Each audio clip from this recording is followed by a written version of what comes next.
Access Healthcare welcome you to Bladder Cancer Treatment Guide. This module is part 6 of a 7-part series on bladder cancer.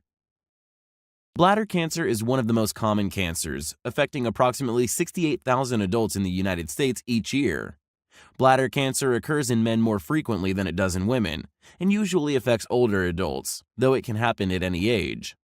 Although it's most common in the bladder, this same type of cancer can occur in other parts of the urinary tract drainage system.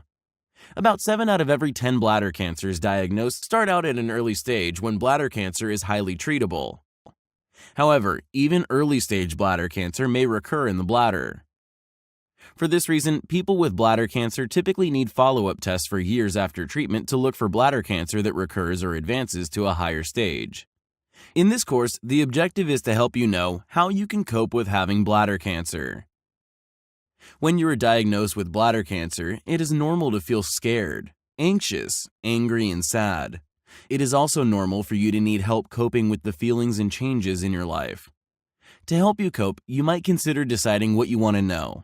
You may want to know every detail, or in some cases you may prefer not to know. Either way, tell your doctor how much to tell you. Sharing your feelings honestly with your loved ones will help give you strength and lessen anxiety.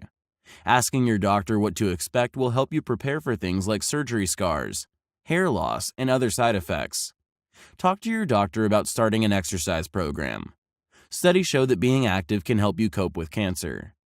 Many cancer patients suffer from depression, so talking to your doctor about how you're feeling emotionally can be really beneficial.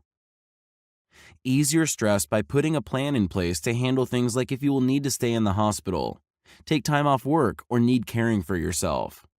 Allowing your friends and family to do errands and chores or take you to appointments will also help them feel useful. As much as you feel up to it, keep up your daily life by working or doing activities you enjoy. Eating a variety of nutritious foods and getting enough rest can help you better handle the stress of bladder cancer. Seeing a counselor or joining a support group or online community can help you handle challenges.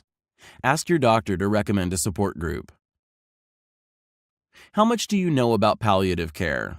If you have just been diagnosed with an advanced or invasive bladder cancer, palliative care could be part of your treatment plan. The goal of this kind of treatment is not to cure your cancer. The goal is to treat the symptoms and side effects of your cancer in treatment. These treatments include mental, social, and spiritual help. Like hospice, palliative care focuses on patient comfort and support. But palliative care is given much earlier in your diagnosis and is given alongside cancer-fighting treatment. Hospice care happens toward the end of life, when cancer treatments are no longer controlling the disease.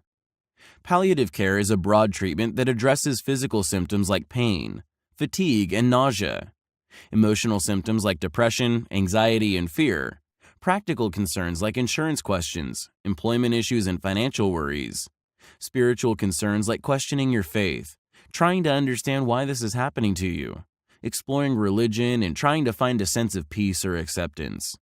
You can receive palliative care at different places like a hospital, cancer center, your home, or a specialized facility.